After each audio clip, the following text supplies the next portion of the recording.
Some of Malaysia's best-kept secrets require a little extra effort to get to.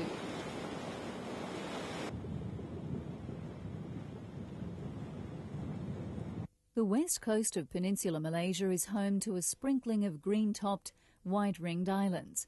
This region is also known for its anchovy fishing communities. Take the ferry service from the mainland and you'll discover a resort region that's surrounded by the forest, bordered by the beach and yet close enough to civilization to ensure all the comforts of home are not forgotten. Discovering the resort requires exploring the perimeter of the jungle, home to a myriad of birds and some exotic tropical flowers. This is one of many resorts on Pangkor Island. Most take advantage of the island's quiet beaches, where you can often spot a turtle or an otter in the shallow water.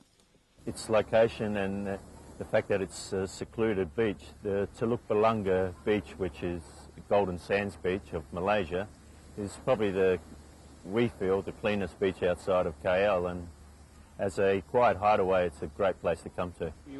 Malaysia's island resorts make great use of the traditional peaked roofs and open terraces, breezy rooms where timber and raw silk blend with the surrounds.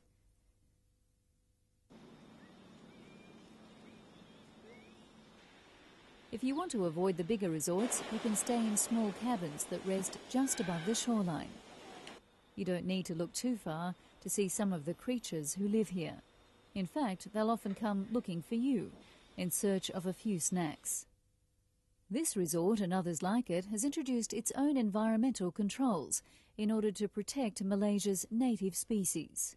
Well, what we try to aim for is not just the leisure side of it, but the education. And when I say education, to experience a lot about Malaysian culture, get to understand why Pangkor is where it is. It's got such a diverse history with the occupation through the past with the Dutch forts and so forth.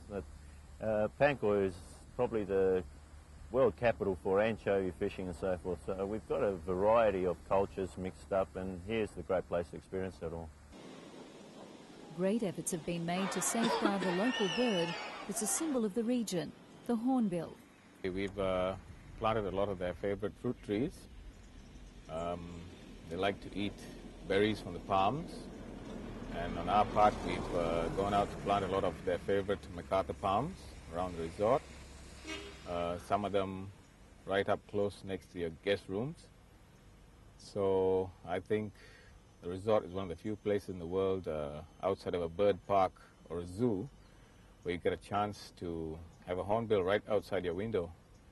The guests just must love that. Yes, especially fruiting season. Pangkor Island is home to several village communities, temple sites, along with small bays, many beaches, caves and jungle walks.